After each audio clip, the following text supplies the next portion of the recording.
Amém? Diz assim: Ora, disse o Senhor a Abraão: sai da tua terra, da tua parentela e da casa de teu pai, e vá para a terra que eu te mostrarei.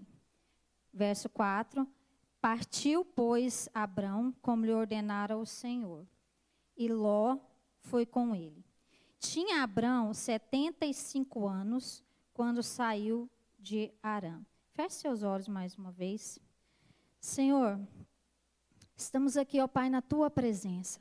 E a minha oração é, Pai, para que o Senhor encontre em nós corações, ó Deus, abertos, corações contritos na tua presença, Senhor, para receber a tua palavra, para aprendermos de ti, para nos sujeitarmos à tua palavra, Senhor, que é viva e eficaz. Toma nossa mente nessa hora, cativa o teu Espírito Santo. E tudo aquilo que vem para roubar a palavra que está sendo semeada, Senhor, em nome de Jesus, nós declaramos agora quebrado, Senhor, toda e qualquer influência contrária neste lugar, nesta noite. Nós estamos aqui e queremos receber do Senhor a porção que o Senhor tem reservado para nós nesse dia. Fala conosco, Senhor. Ministra nos nossos corações. Traga alinhamento para os nossos corações nesses dias, Pai. Em nome de Jesus.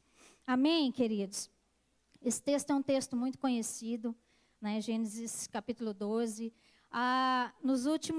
Eu acho que nos últimos meses, nós temos percebido que as palavras que o Senhor tem trazido para nós, elas têm convergido para um lugar, né? E às vezes a pessoa fala assim, mas parece que está sempre no mesmo assunto.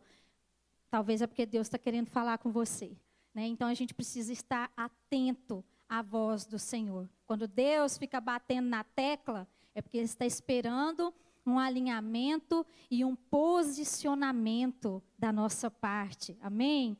Essa palavra o Senhor ministrou no meu coração há alguns dias já. E eu quero compartilhar ela com você pelo Espírito Santo.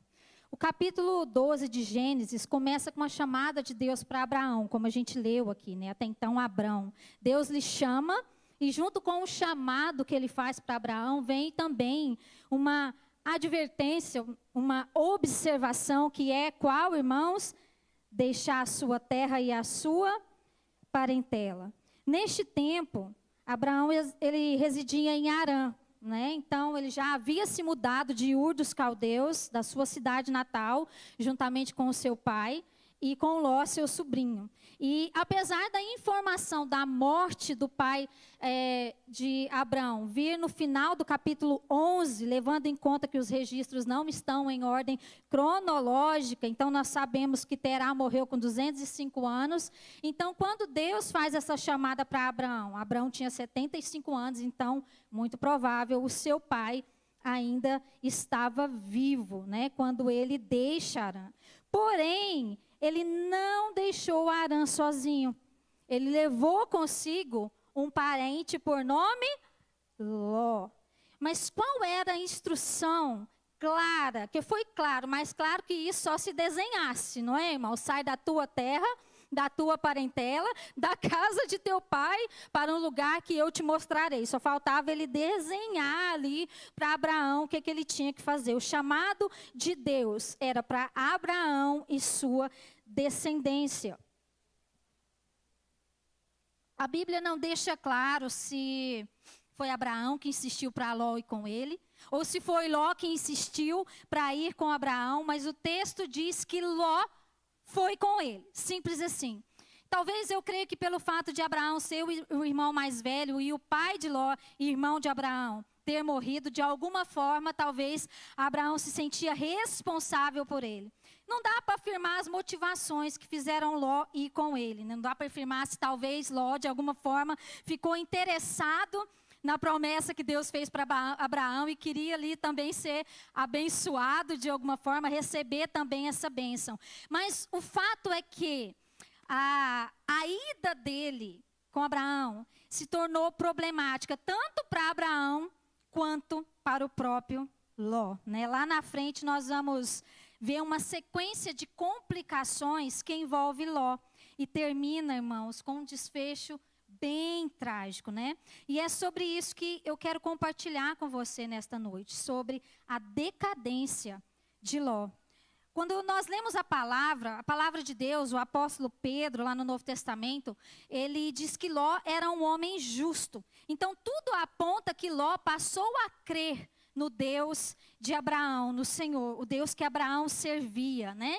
Então, ele passou a crer no Deus de Abraão e ele segue juntamente com Abraão, né, para a terra que o Senhor havia lhe falado. Mas nesse interim, muitas situações acontecem durante essa jornada, desde a partida deles de Harã, né? E Ló, ele se beneficia muito da bênção que estava sobre Abraão. Coisa boa é andar com gente abençoada, né? Não, irmãos? A bênção parece que se estende aos outros, às pessoas que estão ao redor. E Ló, de fato, ele se beneficia muito com a bênção que estava sobre Abraão. E quando eu falo se beneficia, eu estou falando de riquezas, de bens materiais, né? E principalmente quando eles tiveram aquela passada pelo Egito, eu não vou entrar em detalhes porque os textos são muito grandes, né? E Abraão, ele se torna mais rico ainda, e Ló também, por extensão, também se torna muito rico. Mas o que acontece? Chega um momento que começa a rolar intrigas ali, por causa de tamanhas riquezas e posses, começa a rolar uma intriga entre os pastores de Abraão e os pastores de Ló, porque o espaço já não era mais suficiente para ambos habitar. Não dava mais para eles habitar no mesmo lugar. E eu creio que aqui, nessa hora, a ficha de Abraão caiu. E essa parceria que não devia nem ter começado, agora precisava chegar ao fim. E é quando Abraão, então, ele chega em Ló e ele propõe o quê? Que eles se apartassem um do outro. Irmãos, eu imagino que para chegar nesse ponto deve ter rolado muita treta ali entre eles. Né? Deve ter rolado muitos problemas. Né? Então, Abraão ali agora, ele não devia ter levado, mas ele levou e ele tem que administrar os conflitos e lidar com as consequências de ter carregado aquilo que Deus diz para ele deixar para trás. E eu quero te dizer uma coisa, nós nos tornamos responsáveis por aquilo, aqueles que nós decidimos carregar. Nós nos tornamos responsáveis. Então, fica a dica. Cuidado quando você decide carregar pessoas com você que não estão alinhados com o seu chamado, com o propósito que Deus tem para a sua vida, porque o chamado é seu, o propósito é para você. Né? E agora Abraão está nessa situação que tem que lidar com esses conflitos. Então ele tenta administrar da melhor maneira um problema que ele mesmo causou, quando levou consigo o seu sobrinho, e ele propõe o seguinte para ele, está em Gênesis 13, vai lá comigo, Gênesis 13. Ai, meu Deus, sumiu. No verso 8, diz assim, disse Abrão a Ló, não haja contenda entre mim e ti, e entre os meus pastores e os seus pastores, porque somos parentes chegados. Acaso não está diante de ti toda a terra? Peço-te que te apartes de mim. Se fores para a esquerda, eu irei para a direita. Se fores para a direita, eu irei para a esquerda. Irmãos, aqui fica tão claro o que atraiu o coração de Abraão e o que atraiu o coração de Ló. O coração de Abraão, ele foi atraído pelo propósito de Deus. Quando Deus chama Abraão e lhe dá uma palavra, ele faz uma promessa, ele de imediato, simplesmente ele deixa tudo e caminha debaixo daquela palavra que Deus lhe entregou, que Deus havia dado a ele. Abraão, ele era dirigido pelo propósito de Deus, né? Gênesis 15:6 diz que ele creu no Senhor e isso lhe foi imputado para justiça. O coração de Abraão estava no propósito. Agora Ló aqui era um intruso na promessa de Abraão. Era um intruso no propósito. A direção foi clara, deixa a sua parentela. Mesmo que Ló tenha passado a crer no Deus de Abraão, esse chamado não era para Ló. Esse chamado era para Abraão. Ló se tornou um intruso no chamado e no propósito de Abraão. E a primeira fraqueza de Ló ela foi se mover sem uma palavra e sem um propósito.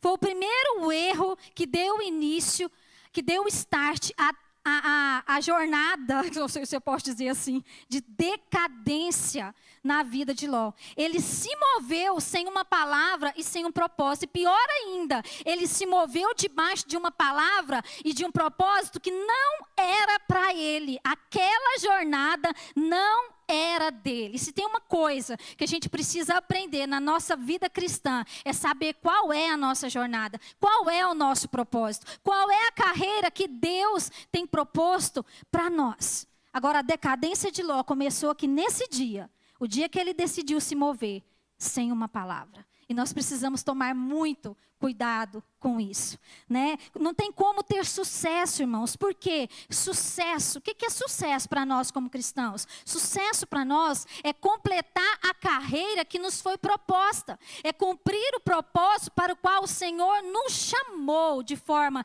individual. Cada um de nós temos um chamado da parte de Deus, né? Temos uma carreira que foi proposta para nós. Então, sucesso para nós é cumprir a carreira e o propósito para o qual nós fomos chamados. Agora, a gente precisa estar atento se nós estamos trilhando a jornada do propósito que Deus tem para nós, debaixo de uma palavra que Ele nos deu, ou se nós estamos andando debaixo da sombra do propósito do outro. Percebe? Que isso é muito sério. E que isso pode nos impedir de viver realmente aquilo que Deus tem para nós.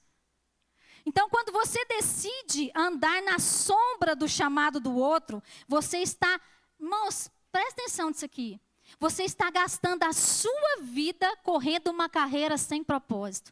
Eita, Jesus, isso vale a pena?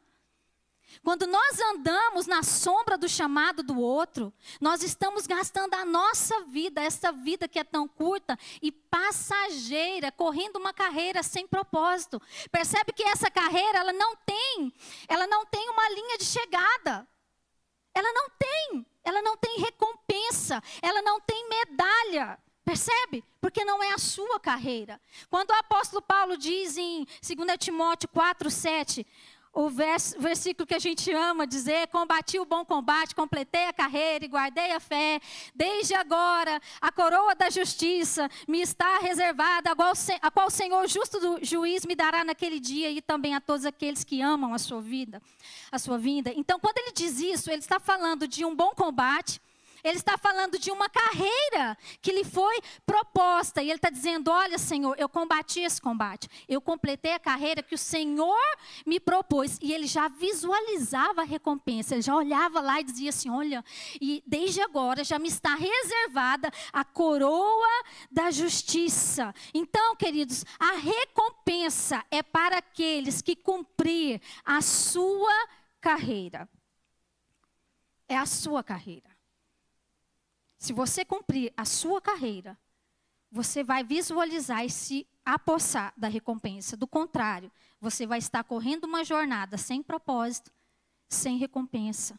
E vai estar gastando a sua vida à toa. Não é? Então, muitos se frustram, irmãos. Isso é tão sério.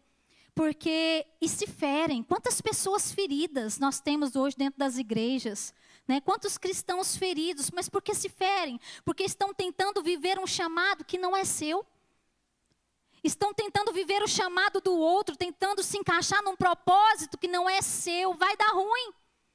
Vai dar ruim, vai ser frustração. Sabe, quando Ló, ele toma a decisão de andar sem um propósito, sem uma palavra de Deus para ele não imaginava, irmãos, o que viria. O que se sucederia com a vida dele, com a família dele. Ele não imaginava o destino que o aguardava. Então, quando nós decidimos caminhar sem uma palavra e sem uma direção de Deus, nós estamos por conta própria. Presta atenção nisso. Quando nós decidimos caminhar sem uma palavra e sem uma direção de Deus, nós estamos por conta própria, porque Deus não tem a responsabilidade de nos conduzir por um caminho que Ele não nos enviou. Percebe? Deus não tem a responsabilidade de nos conduzir, de nos livrar, de nos suprir em um caminho que Ele não nos enviou, né? E muitas vezes na nossa vida nós tomamos decisões, nós fazemos escolhas e nós entramos por caminhos que Deus não nos enviou e depois o que a gente quer? A gente quer que Deus, cobrar de Deus que Ele venha e resolva todos os nossos problemas, todas as consequências das nossas escolhas erradas. Sim ou não, irmãos? Você sabe qual é a sorte de Ló? É porque ele tinha Abraão para interceder por ele, como aconteceu por algumas vezes. Mas as consequências vieram mais tarde e elas foram altas. O preço foi muito alto. Então, não se mova se Deus não te apontar um caminho. Não se mova se Deus não te der uma palavra. Não se mova debaixo do chamado do outro. Não tente correr a carreira do outro. Corra a sua carreira. Busque em Deus compreender o seu propósito. Amém? E a segunda fraqueza de Ló. Ló foi atraído pelo que ele viu. Gênesis 13:10. Diz assim: levantou Ló os olhos e viu toda a campina do Jordão, que era toda bem regada, antes de haver o Senhor destruído Sodoma e Gomorra, como o jardim do Senhor, como a terra do Egito, como quem vai para Zoar. Então Ló escolheu para si toda a campina do Jordão e partiu para o Oriente, e separaram-se um do outro. Isso aqui foi logo na sequência da confusão, quando Abraão propõe para ele: olha, escolhe o lugar que você quer. Você vai para um lado, eu vou para o outro, né? Então eles tiveram que se separar. E aí a gente vê a condição, mais uma vez, irmãos, do coração de cada um deles, né? Abraão faz esse apelo para ele, esse acordo com ele, e a gente vê que o coração de Abraão, ele não estava preso em um lugar. Ele não estava preso naquela terra em si. O coração de Abraão estava preso no Senhor. Abraão andava por fé e não por aquilo que ele via. Aparentemente, diante do quadro que a gente vê, Ló olha para cá, tem o jardim, árvores, o paraíso. E olha para o outro lado, só tem deserto, sequidão, sem vida. Aparentemente, Abraão estava no prejuízo. Mas Abraão, ele tinha o Senhor. E Abraão tinha uma palavra. Como diz aquela música que a gente canta aqui: se eu tenho uma palavra, eu tenho tudo. Ele não ficou com o lugar aparentemente mais bonito, mas ele tinha o Senhor. E ele estava andando debaixo de uma palavra que o próprio Senhor o entregou. Então, por mais que parecia que ele estava no prejuízo, irmãos, por mais que parecia que ele ia ficar ali levando prejuízo, que o seu parente ia extorquir dele toda a promessa de Deus, mas ele tinha o Senhor. E se nós temos o Senhor, e se nós temos a palavra dele para nós, isso precisa nos bastar. Abraão, ele tinha o direito ali de mandar Ló cascar fora do caminho dele, sim ou não, irmãos? A promessa era para quem? Era para Abraão. Ele tinha o direito de chegar lá e falar: meu filho, chega. Você já usufruiu demais da bênção que está sobre mim. Agora pega seu dinheiro, suas riquezas e volta lá para o lugar de onde você saiu. Ele poderia ter feito isso, né? Porque o parente folgado também, né, irmãos? O parente folgado, porque além de vir se beneficiar de tudo, quando chega nesse momento da escolha, ele nem desconfia. Tipo, deixa eu desconfiar que a promessa não é para mim? Deixa eu pelo menos ceder o primeiro lugar para ele? Não. Logo mostra, logo aponta o que movia o coração, tanto de Abraão quanto o coração de Ló. E a escolha de Ló é óbvia. Às vezes a gente critica, óbvio, né? Mas se fosse eu e você, talvez nós escolheríamos a mesma coisa. Se você olha para um deserto, um lugar sem vida, e se você olha para um paraíso, muito óbvio, né? A gente escolheria esse paraíso. Talvez nós também seríamos atraídos pelo que vimos. Mas Abraão, ele era atraído pelo Senhor. E Ló foi atraído por aquilo que ele viu. E o ponto-chave aqui que eu quero falar com você é qual foi a motivação do coração de Ló. É complicada essa questão da gente julgar motivações. Não tem como a gente conhecer o coração do outro. Porém, isso gera frutos. E uma hora ou outra isso vai fluir de dentro de nós, que é o que a gente vê aqui na vida de Ló. Né? Você já percebeu quanto, irmãos, a Bíblia fala da importância do coração?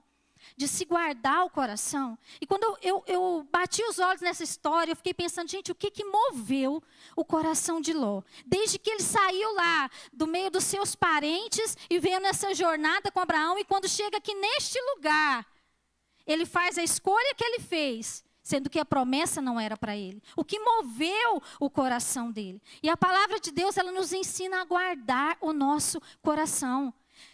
Provérbios 4, 23 diz: sobre tudo que se deve guardar, guarda o teu coração, porque dele procede as fontes da vida. Jeremias 17, 9 diz assim: enganoso é o coração, mais do que todas as coisas, e desesperadamente corrupto. Quem o conhecerá? Mateus 15, 18 diz assim: mas o que sai da boca vem do coração. E é isso que contamina o homem. Porque do coração procedem maus desígnios, homicídios, adultérios, prostituição, furtos, falsos testemunhos, blasfêmias. Tudo isso vem de onde, irmãos? Do coração. Daquele lugar que só o Espírito Santo vê. Daquele lugar que só o Senhor conhece.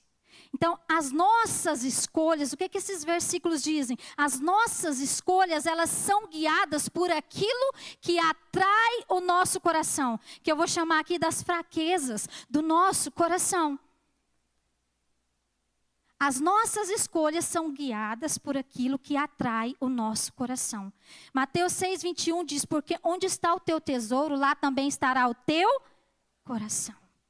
Lucas 6,45 diz assim: o homem bom, do bom tesouro do coração tira o bem, e o mal, do mau tesouro tira o mal, porque a boca fala do que está cheio o coração. Então aquilo que está dentro de nós vai se manifestar. O que flui de você, o que flui de mim, aquilo que você fala, aquilo que você faz, as suas escolhas revelam a fraqueza do seu coração, e é elas que nos movem. Entende? São elas que nos movem. E Ló, ele é atraído por aquilo que ele vê. E ele escolhe a Campina do Jordão. Ele não orou, ele não buscou direção de Deus para nada. Né? Ele simplesmente olhou para um lado, olhou para o outro, não, eu vou por aqui. Sabe as escolhas que a gente faz na vida? Não busca direção, tinha que ter buscado lá atrás, inclusive antes de sair. Mas não, ele só olhou para um lado, olhou para o outro e escolheu, lógico, a melhor planície. Só que junto com essa melhor planície, vinham cidades.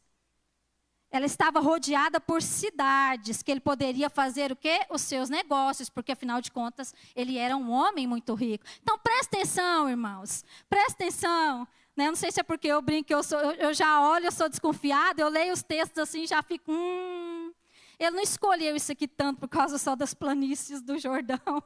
Ele viu o que tinha em volta. E talvez ele viu ali uma oportunidade. Mas aqui demonstra o que movia o coração de Ló. E aquilo que atrai os nossos olhos, move o nosso coração.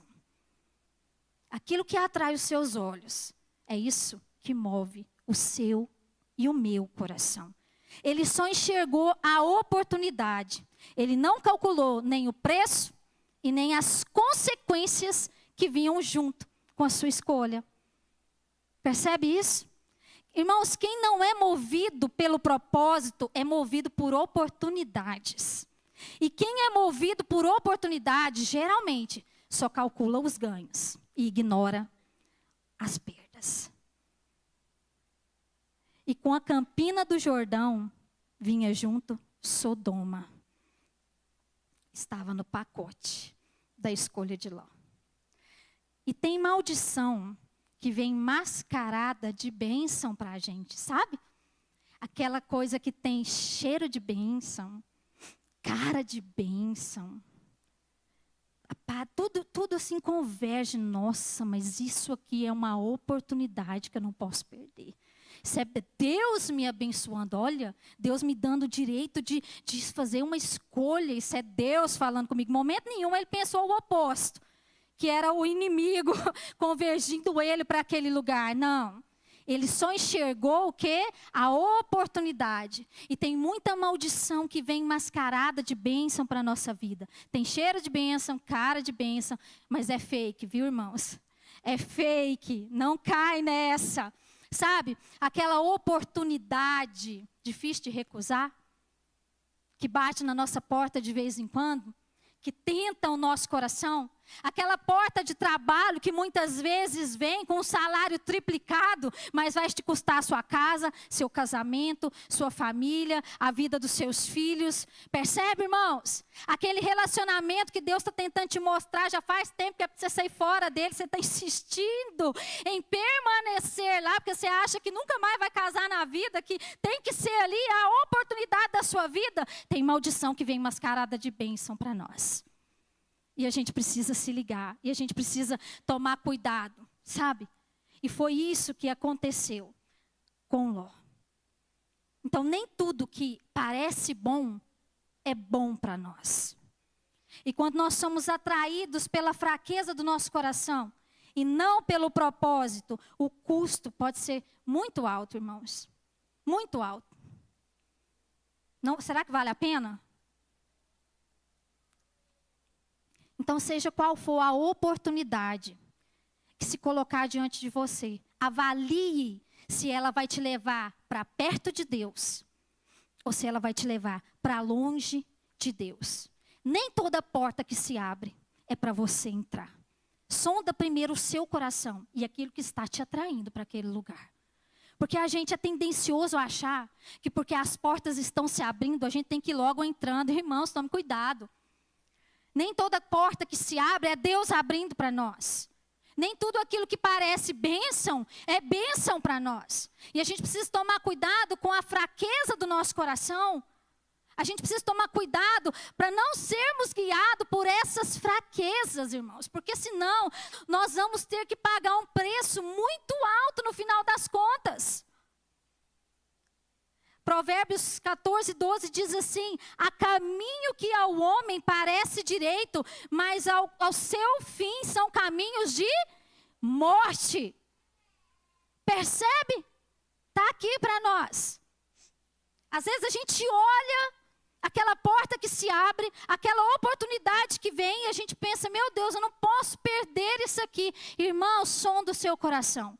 E vai para o Senhor, vai buscar a direção dEle. Lembra? Não se mova sem uma palavra. Não se mova sem uma direção. Porque isso pode trazer perdição para a sua vida, para a sua casa. Então, a gente precisa prestar atenção nisso. Aos olhos de Ló, era a melhor escolha para ele, óbvio. Mas naquele momento, ele foi guiado pela cobiça do seu coração, irmãos. Tem jeito não. E ele não levou em conta os prejuízos que vinham junto. Sabe? E essa é a velha e, eu vou dizer até eficaz, porque funciona muito, tática do diabo. Que leva muitos a negociar princípios e valores por prazeres momentâneos, por satisfações momentâneas. Não foi isso que ele fez com Eva, irmãos? Você vê que é repetido. A gente aqui muitas vezes fica cego. Fica debaixo de um encantamento, se eu posso dizer, e não enxerga. Porque o inimigo, ele vem trabalhando do mesmo jeito. E quantas vezes a gente, muitas vezes, cai nas mesmas áreas, do mesmo jeito, porque a gente não aprende. Não foi isso que ele fez com Eva. Ele fez Eva enxergar naquele fruto a oportunidade de ser o quê? Como Deus. Se você comer deste fruto, tanto fruto naquele jardim, irmãos, não é possível. Ele fez ela enxergar naquele fruto a oportunidade da vida dela. Olha que proposta. Talvez está diante de você todos os dias, ó. É a sua chance. É a sua oportunidade. Pega que é seu, né? Ele fez ela enxergar aquilo como uma oportunidade da vida dela. Conhecer o que Deus conhece. Você vai conhecer, você vai ser como Deus. Você vai conhecer o que Deus conhece. Mas aí eu te pergunto, a que preço? A que preço? A morte e a separação de Deus. Mas naquele momento, Eva só via o bendito fruto. Eva viu, Eva desejou e comeu aquele fruto sem pensar nas consequências que vinham depois. E não foi inocente não, viu? Não foi inocente não. Deus já havia dito, olha, vocês podem fazer o que vocês quiserem aqui, tudo vocês. Pega que é seu, leva. Mas dessa árvore aqui, não é para vocês nem beirar. Não passa perto dela. Não chega nem perto. Porque o dia que vocês comerem desse fruto, vocês vão morrer. Deus falou ou não falou, irmãos? Deus falou. Como Deus fala com a gente tantas vezes. Não faz isso não. Isso é caminho de morte. Não entra por esse caminho não, porque você vai se dar mal. Não toma essa atitude não, porque você vai ter que pagar um preço alto. E muitas vezes a gente vai lá e quer pagar para ver, não quer? Vai pagar. Vai pagar para ver. Eu li esses dias uma frase que eu achei ela assim muito impactante, que diz assim: Satanás deu a Eva uma fruta e lhe tirou o paraíso. Olha, como é forte isso. Ela tinha um paraíso. E ela trocou tudo por um fruto. Ele deu a ela um fruto e tirou o paraíso. E aí diz o resto: portanto, em todas as tentações, não considere o que ele te oferece, mas sim o que você perderá. Entende que a gente nunca leva em conta, quando a gente é tentado, você só enxerga o bendito fruto da tentação diante de você. Diante dos seus olhos. Você fica cego para o mundo, fica surdo, cego. Não é assim? A gente não enxerga mais nada na vida quando a gente está sendo tentado por algo, quando você está desejando algo, você só enxerga a bendita coisa na sua frente. Mas nós temos que calcular, não o que aquilo vai nos trazer, mas o que nós vamos perder com essa proposta do inimigo que vem para nós. Irmãos, o inimigo pode colocar diante de você a oportunidade mais deslumbrante da sua vida. Aquela que não vai passar, que você tem certeza que não vai passar nunca mais. Mas se você aceitar, lembre-se que o que você tem a perder é muito maior. Sabe por quê? O diabo faz nadinha de graça para ninguém. O diabo não faz nada de graça para ninguém. Ele te dá aqui, mas lá na frente, ele te tira tudo. Inclusive a sua salvação, se você deixar. O diabo ofereceu para Jesus. Irmãos, olha que Satanás mesmo, né? É o cão purinho. Ele ofereceu para Jesus a glória desse mundo. Ele pegou Jesus. A Bíblia nos diz lá em, acho que Lucas 4. Levou Jesus, colocou ele sobre o pináculo do templo e começou a mostrar para ele. Olha, você está vendo tudo isso aqui? Eu vou te dar, porque me pertence, porque a mim foi dado. Então eu te dou. Mas a que custa, irmãos? Se você se prostrar aqui diante de mim e me adorar. Olha o preço. E se Jesus tivesse aceitado essa proposta, hoje nem eu nem você estaríamos aqui. Nós não estaríamos aqui. Mas Jesus estava cheio do Espírito Santo. Ele vira para Satanás e fala: olha, está escrito, adorarás somente ao Senhor teu Deus. Sabe, irmãos, e aí diz que Satanás deixou ele por um momento. Até o momento oportuno, porque é assim que ele faz. Não pense você, que você venceu uma tentação hoje, que nunca mais ele vai voltar. Amanhã ele volta e ele vem com uma mais forte ainda. A gente precisa ir vencendo, todo dia matando o leão. Não pode deixar por dia, senão acumula. É assim a nossa vida cristã. E é assim que o inimigo, ele age hoje. Ele tem nos oferecido a glória deste mundo.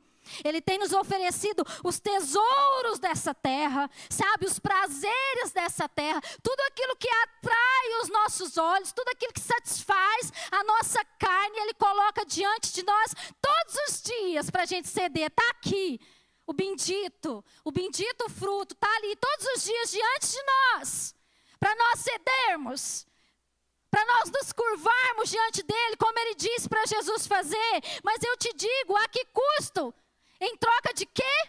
Ele nos oferece toda a glória deste mundo, em troca da glória eterna que nos foi reservada junto do Pai. É isso que ele quer roubar de nós. Ele quer nos dar esse mundo E tudo que Ele tem para nos oferecer, eu estou dando um banho aqui do lado, em troca da glória eterna que nos foi reservada, irmãos. E eu te pergunto, vale a pena você trocar? Responde, irmãos. Vale a pena fazer essa troca? Vale a pena trocar a glória eterna pelos prazeres momentâneos deste mundo? E quando eu estou falando prazeres, não estou falando só de pecado, não, viu, irmãos? Tem coisas que não são pecados, mas podem nos levar a isso. Tem coisas que são lícitas e são boas. Mas se isso for a fraqueza do seu coração, vai te levar a pecar contra Deus. E vai te tirar deste lugar. Porque esse é o foco do inimigo. A questão é que muitos cristãos, hoje, estão caindo no encanto da serpente. E estão cedendo, estão se curvando diante do diabo. Em nome de uma, sei lá, de uma hipergraça, que hoje tudo pode, eu posso tudo, pode mesmo. Inclusive ir para o inferno a gente pode também. Pode tudo. Não é isso que a gente tem visto no mundo aí hoje? Irmãos, hoje a gente não pode pregar palavras duras.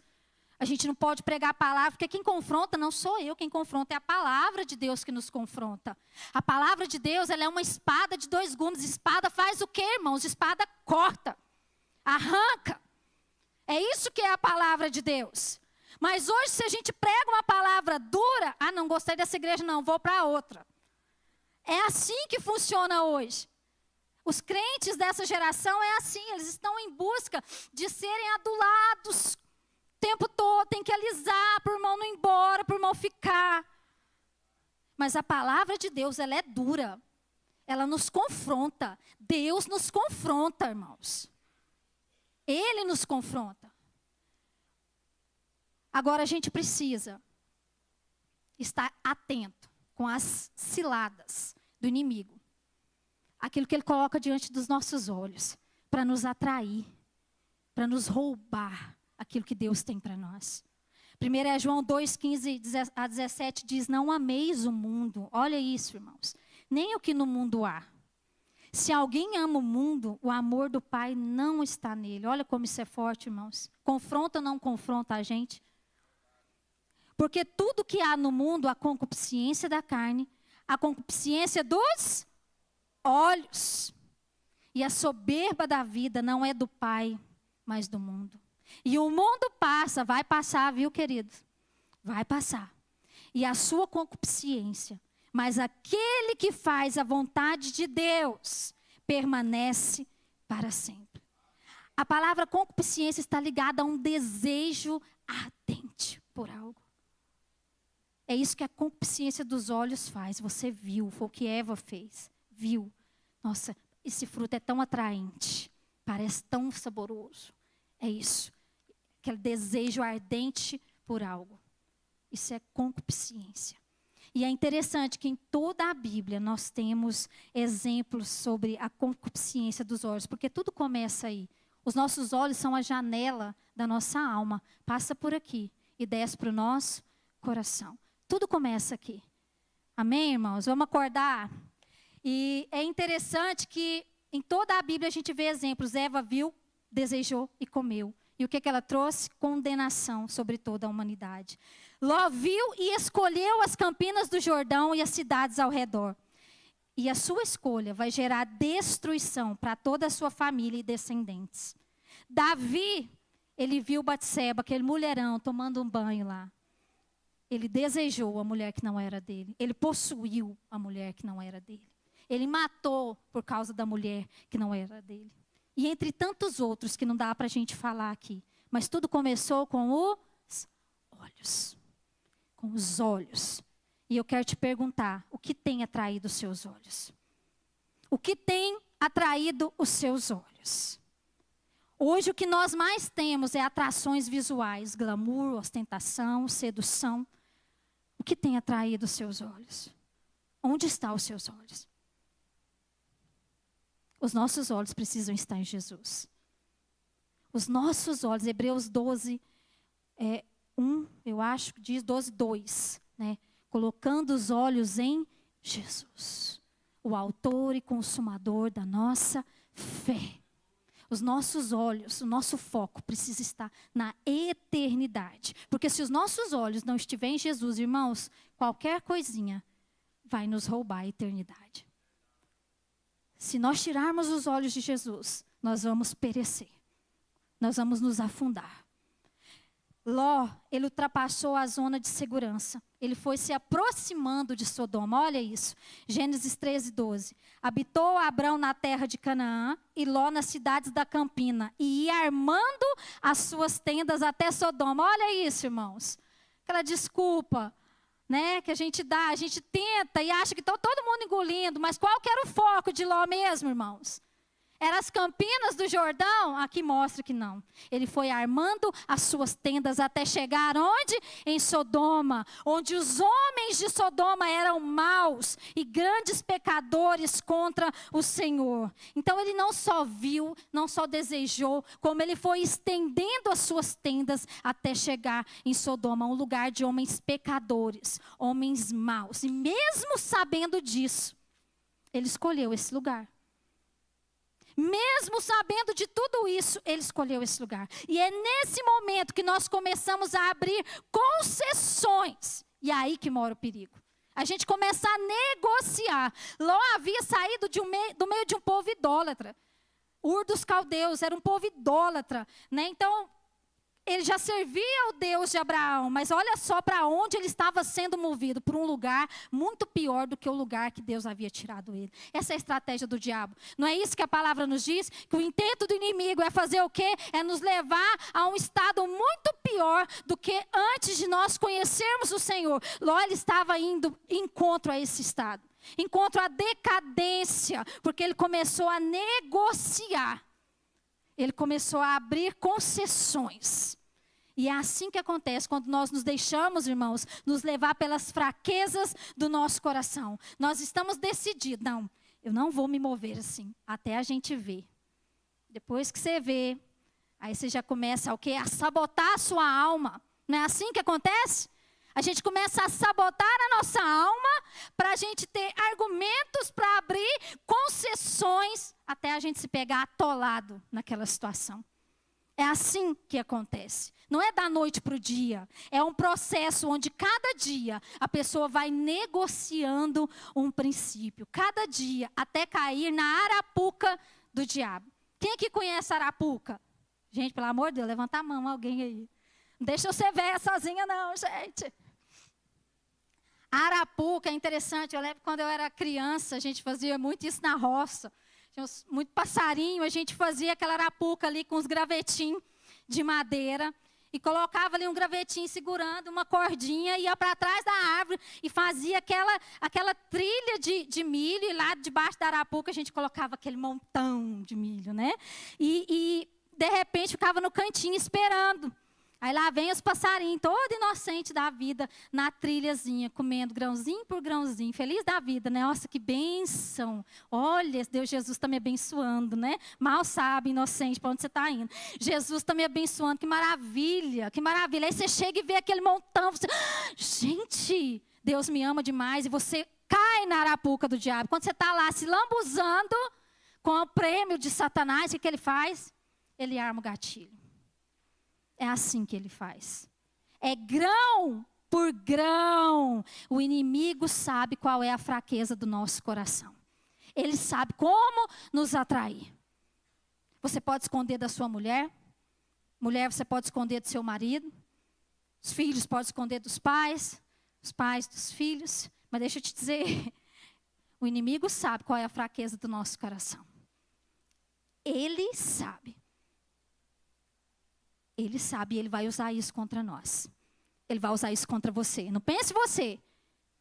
Não pense você que você está aí se saindo tão bem assim, ganhando do capeta nessa pontuação aí. Não ganha não. Ele sabe a fraqueza do seu coração. Ele conhece. E ele usa isso no momento oportuno. Por que ele chegou lá em Jesus, quando Jesus estava jejuando? 40 dias. Jesus estava com fome.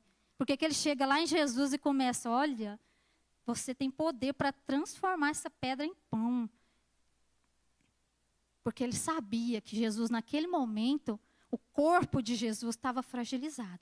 mas Jesus estava cheio do Espírito Santo. E a única forma de nós vencermos, irmãos, as artimanhas do inimigo, o engano do inimigo, é estando cheios do Espírito Santo. Porque do contrário, a gente é presa fácil.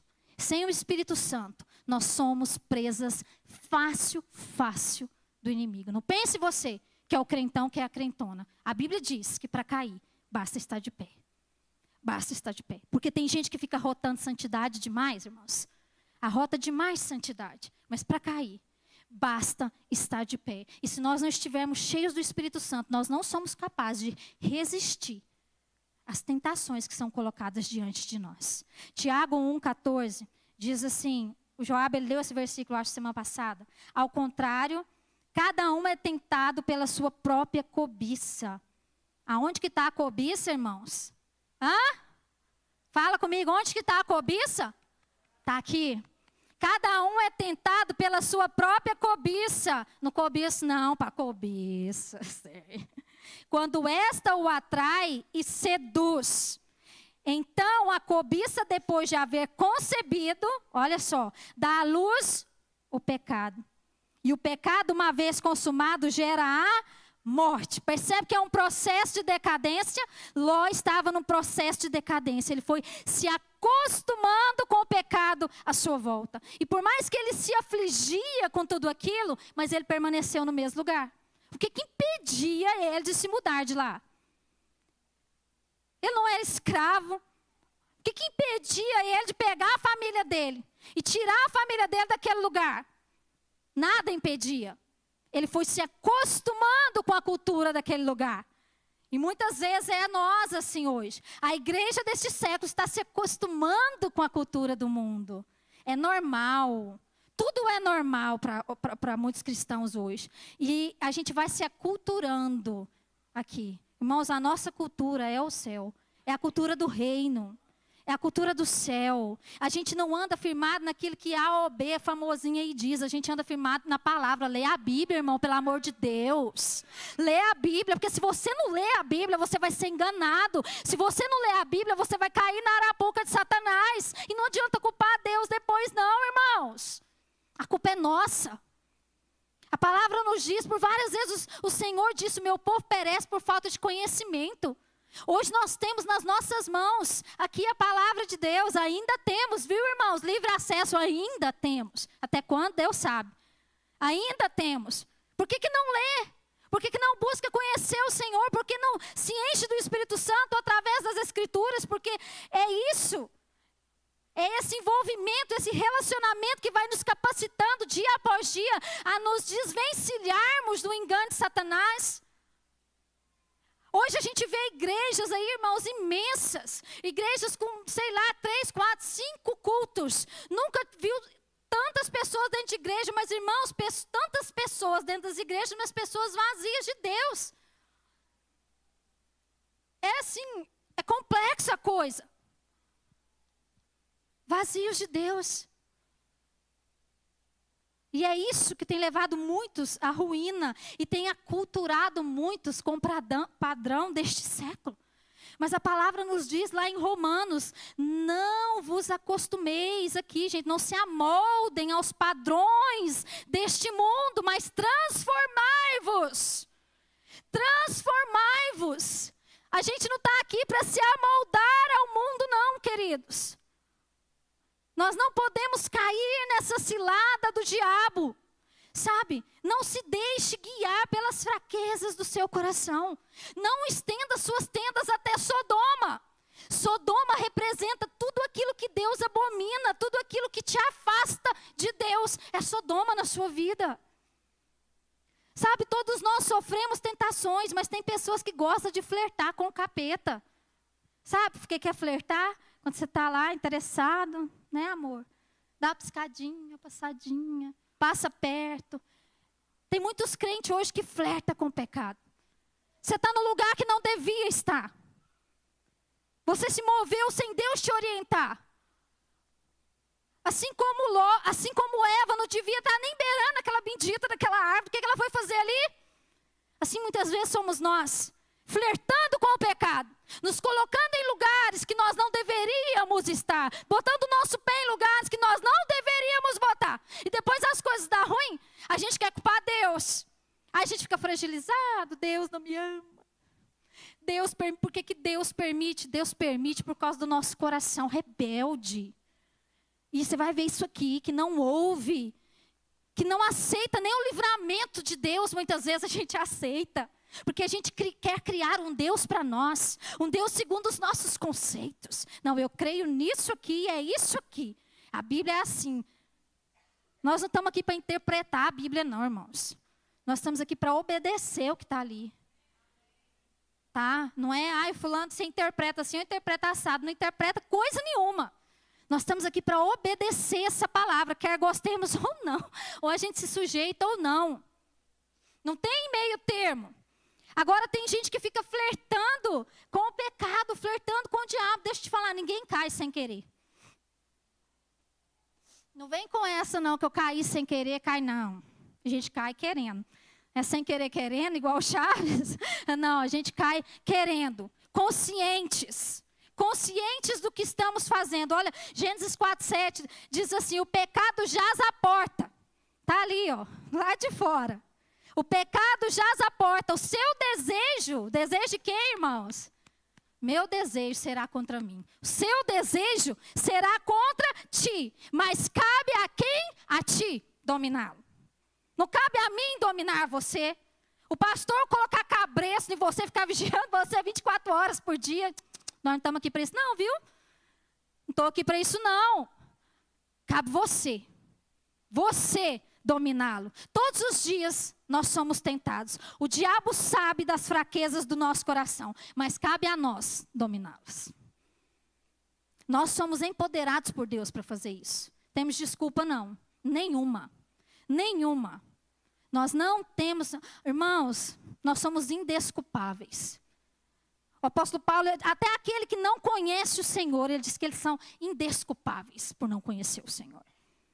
Porque basta olhar para tudo que ele criou. Isso basta para a gente saber que existe um Deus que governa sobre todas as coisas. Nós somos indesculpáveis. Nós não vamos ter desculpas um dia diante de Deus. Dizer, Senhor, foi o Joabe que não me falou isso. Ele não me avisou disso. Não. Está aqui a palavra de Deus. Cabe a nós conhecer essa palavra e cabe a nós dominar o pecado que está na nossa porta, tentando nos levar à queda.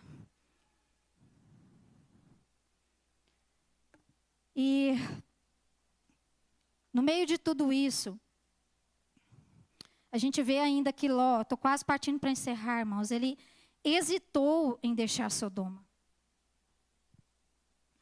Ele insistiu em permanecer em um lugar que Deus condenou. Quantas vezes nós insistimos em permanecer em um lugar que Deus condenou?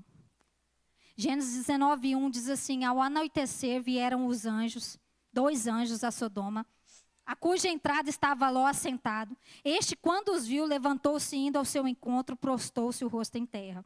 Então aqui deixa claro que Ló residia em Sodoma. E muito mais, provavelmente, ele era alguém de importância, talvez até um juiz, que eram esses homens que ficavam na porta da cidade, fazendo negócio, julgando causas. E Ló, ele teve várias oportunidades de fazer escolhas diferentes, assim como eu e você temos todos os dias oportunidade de fazer escolhas diferentes. Mas ele insistiu em permanecer no erro. E eu quero abrir um parênteses aqui rapidinho. No capítulo 14, não precisa abrir, de Gênesis, relata um momento em que Sodoma e Gomorra foram saqueadas por outros reis. E Ló, toda a sua família e tudo que ele tinha foi levado cativo por esses reis. Então, Abraão fica sabendo disso. Lembra do que eu disse lá atrás? Você é responsável por aqueles que você carrega. Abraão estava lá, feliz da vida, vivendo a promessa dele, caminhando debaixo da palavra de Deus. Mas ele era responsável por Ló, ele trouxe Ló, então vai lá. Ele foi lá, socorreu Ló, tirou Ló daquele lugar e Ló voltou para onde, irmãos? Que Ló voltou, pelo amor de Deus? Ele voltou para Sodoma. Ele voltou para o mesmo lugar. Para o mesmo lugar de morte que Deus havia arrancado ele. E quando Abraão fica sabendo aqui, que Deus diz a ele que Sodoma e Gomorra seria destruída, ele intercede por Ló. Que é aquela intercessão que você já deve saber, ou espero que você saiba. Senhor, mas se lá tiver 50 justos, o Senhor poupará. Ele foi fazendo isso até chegar no mínimo. E Deus decide poupar a vida de Ló, que é esse evento aqui, que os anjos chegam lá na cidade. E para trazer o livramento para a vida de Ló, né? E Deus enviou os anjos para adverti-lo a deixar a cidade, porque o juízo estava às portas. Irmãos, o lugar era tão pervertido, Sodoma, que quando os anjos entraram, o povo começou a bater nas portas da casa de Ló, querendo que ele colocasse os anjos para fora, para que eles abusassem deles. Pra vocês terem noção o nível de perversão que era aquele lugar. Que isso está registrado no capítulo 19, no verso 5. E aí o que ele diz? Chamaram por Ló o povo da cidade, disseram: onde estão os homens que à noitinha entraram na sua casa? Traze-os para fora a nós, para que abusemos deles. Saiu-lhes então Ló à porta, fechou-se após si e disse: rogo-vos, meus irmãos, que não façais mal. Tenho 2 filhas virgens, eu vos trarei, tratai-as como vos parecer. Porém, nada façais a estes homens, porquanto se acham sob a proteção do meu teto. Irmãos, eu quero abrir aqui um parênteses, que tem muita gente que acha bonitinha essa atitude de Ló, ele queria proteger os anjos, mas para mim só revela a decadência do coração dele. Ele foi capaz de negociar a sua própria família. Ele foi capaz de negociar suas próprias filhas, sem nem tentar outra opção. Ele nem tentou outra opção. Ele nem pensou em outra coisa que pai, ou melhor dizendo, hoje em dia tem muitos pais que fariam, mas que homem justo faria algo do tipo.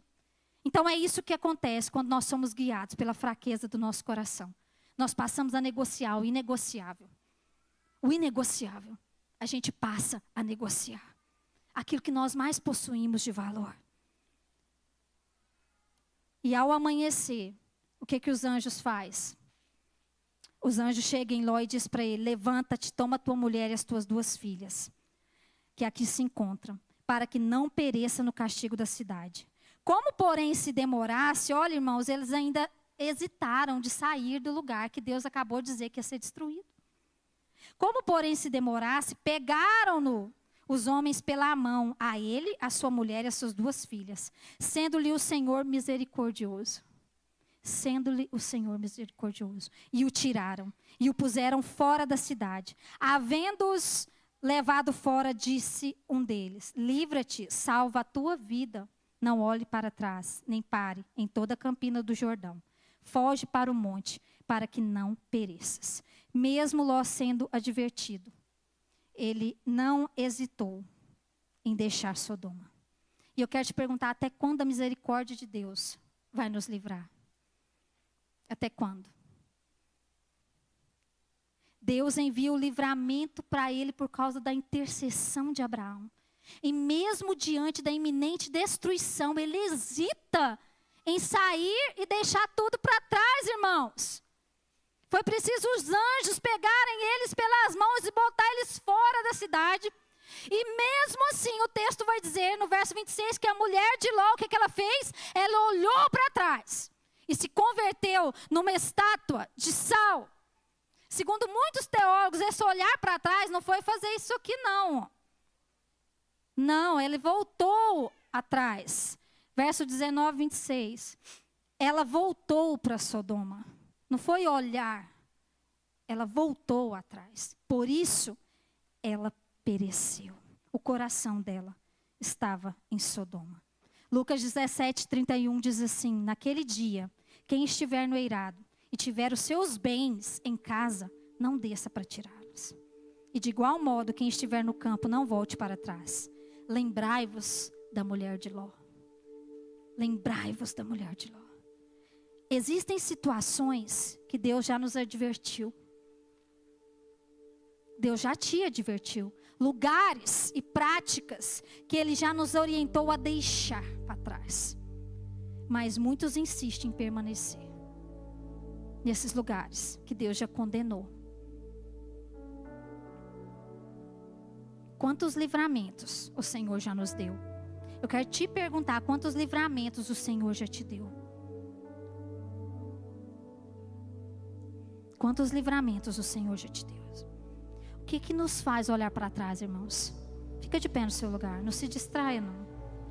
O que nos faz olhar para trás? Pensa nisso aí comigo. O que nós deixamos lá, que vale a pena o risco? O que tem levado você repetidas vezes a olhar para trás, a voltar atrás? Naquele mesmo lugar. Aquele mesmo lugar. Até quando a misericórdia de Deus vai nos salvar e nos livrar dessas situações? Deus pegou aquela mulher pela mão, irmãos, e tirou ela de lá, de um lugar de destruição. Mas ela voltou para lá. A decisão foi dela. A decisão é minha e sua. Deus já tirou você, a mim, de quantas situações das nossas vidas em que nós fizemos escolhas erradas, em que nós fomos guiados pela fraqueza do nosso coração, em que nós cedemos, e quantas vezes veio o livramento de Deus, e quantas vezes você se pega naquele mesmo lugar de morte. Mas ei, pode acontecer que um dia o livramento não chegue. Até onde Deus nos guarda, até onde a nossa obediência chegar. Obediência é proteção. Deus disse: vai, corre, salva a tua vida, não olha para trás.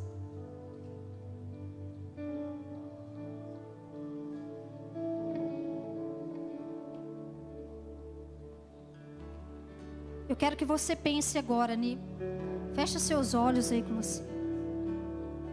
Em quantos prejuízos, quantos transtornos que talvez você tenha enfrentado na sua vida, por não obedecer à orientação do Senhor.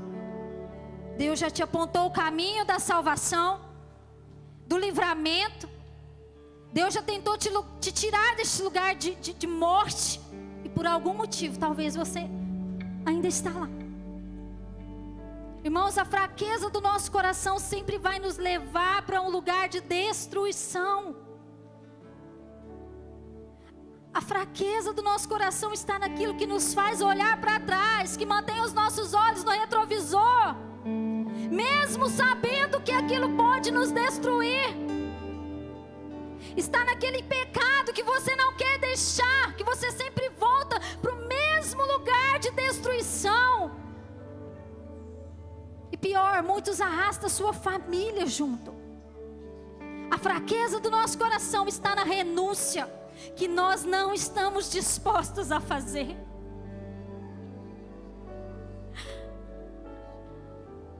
Está na renúncia que nós não estamos dispostos a fazer.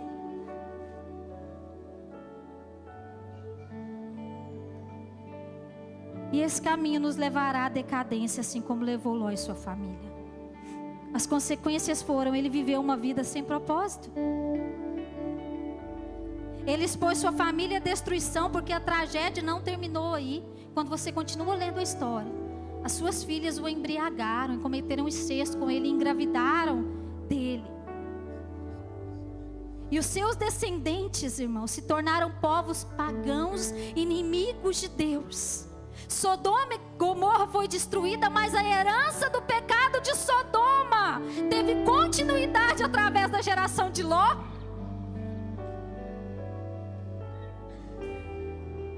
O que você quer deixar para os seus descendentes? Qual herança você quer deixar para os seus filhos? Qual é a herança?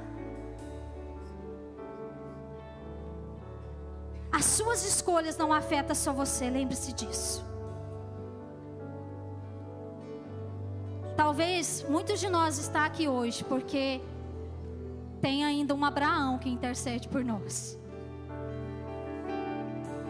Mas se não houver alinhamento, arrependimento, mudança de rota, a destruição pode ser iminente. A culpa não é de Deus, é nossa. Então hoje é noite de alinhamento. Eu quero que você feche seus olhos.